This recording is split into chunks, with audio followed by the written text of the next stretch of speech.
In celebration of our nation's founding principles, the employees and leaders of Thomasville, North Carolina come together to read the Declaration of Independence, a timeless document that unites us all as Americans. In Congress, July 4th, 1776, the unanimous Declaration of the 13 United States of America.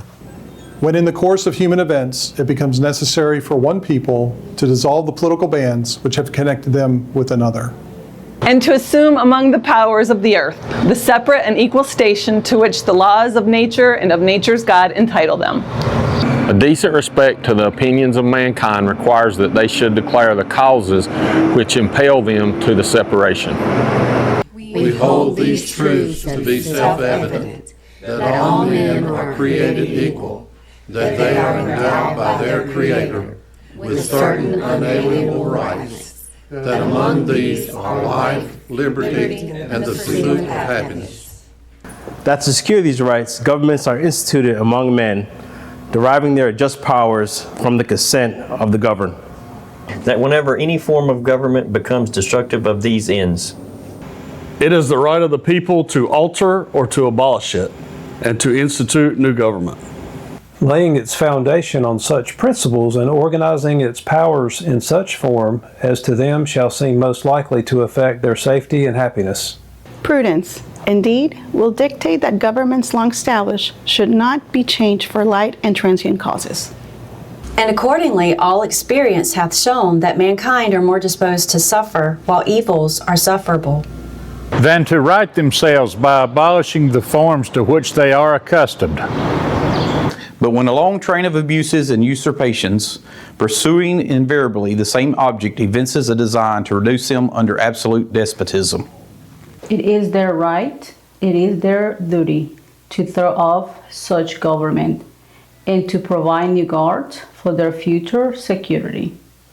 Such has been the patient sufferance of these colonies, and such is now the necessity which constrains them to alter their former systems of government.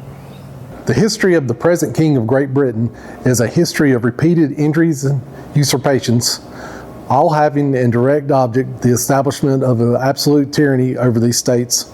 To prove this, let facts be submitted to a candid world. He has refused his assent to laws, the most wholesome and necessary for the public good.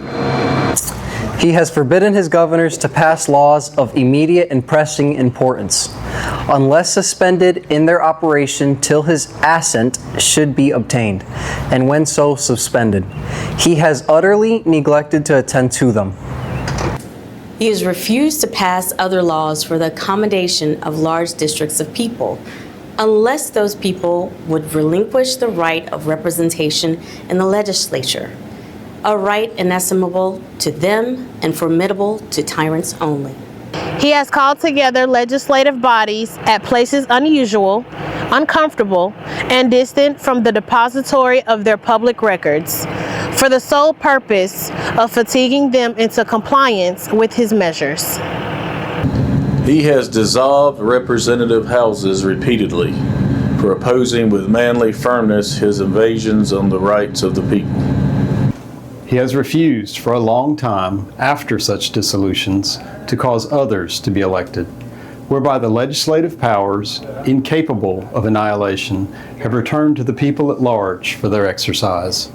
The state remaining in the meantime exposed to all the dangers of invasion from without and convulsions from within. He has endeavored to prevent the population of these states, for that purpose obstructing the laws for naturalization of foreigners, refusing to pass others to encourage their migration hither, and raising the conditions of new appropriations of lands. He has obstructed the administration of justice by refusing his assent to laws for establishing judiciary powers. He has made judges dependent on his will alone for the tenure of their offices and the amount and payment of their salaries. He has erected a multitude of new offices and sent hither swarms of officers to harass our people and eat out their substance. He has kept among us, in times of peace, standing armies without the consent of our legislatures. He has effective to render the military independence of and superior to the civil power.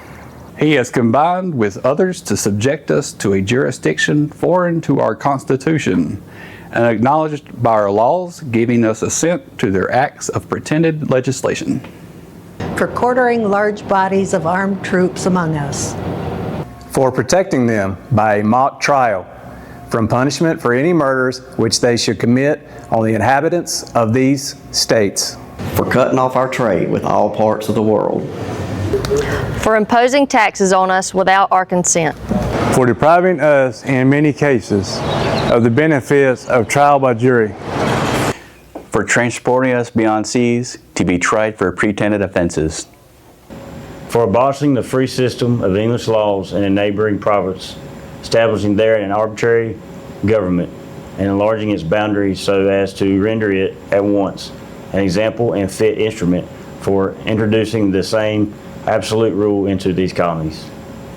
For taking away our charters, abolishing our most valuable laws, and altering fundamentally the forms of our governments. For suspending our own legislators and declaring themselves invested with power to legislate for us in all cases whatsoever. He has abdicated government here by declaring us out of his protection and waging war against us.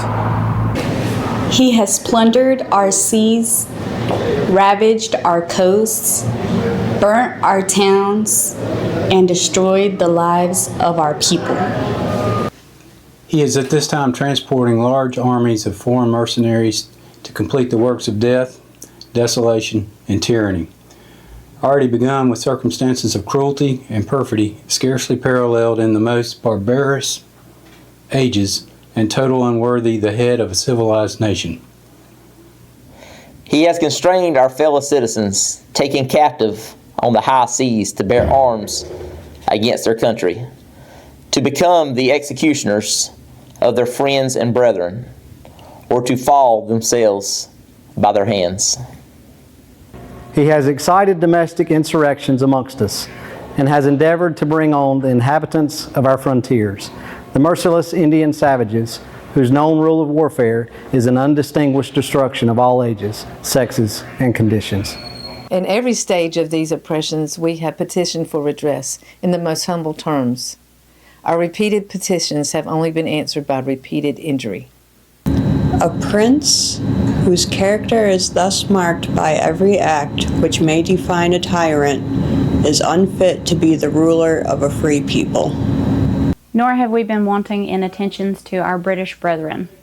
We have warned them from time to time of attempts by their legislature to extend an unwarrantable jurisdiction over us.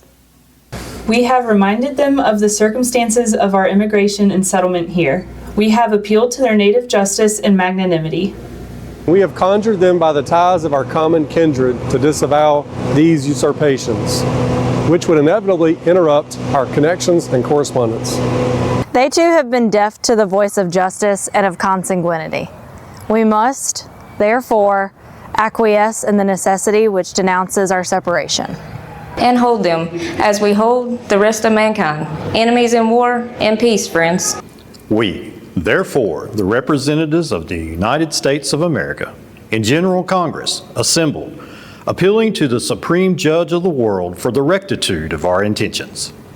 Do, in the name and by the authority of the good people of these colonies, and solemnly publish and declare that these united colonies are, and of right ought to be, free and independent states. That they are absolved from all allegiance to the British Crown, and that all political connection between them and the state of Great Britain is and ought to be totally dissolved. And that as free and independent states, they have full power to levy war, conclude peace, contract alliances, establish commerce, and to do all other acts and things which independent states may of right do. And for the support of this declaration, with a firm reliance on the protection of the divine providence, we mutually pledge to each other our lives, our fortunes, and our sacred honor. The words were written in 1776. their meaning still belongs to us today. Read by members of Thomasville.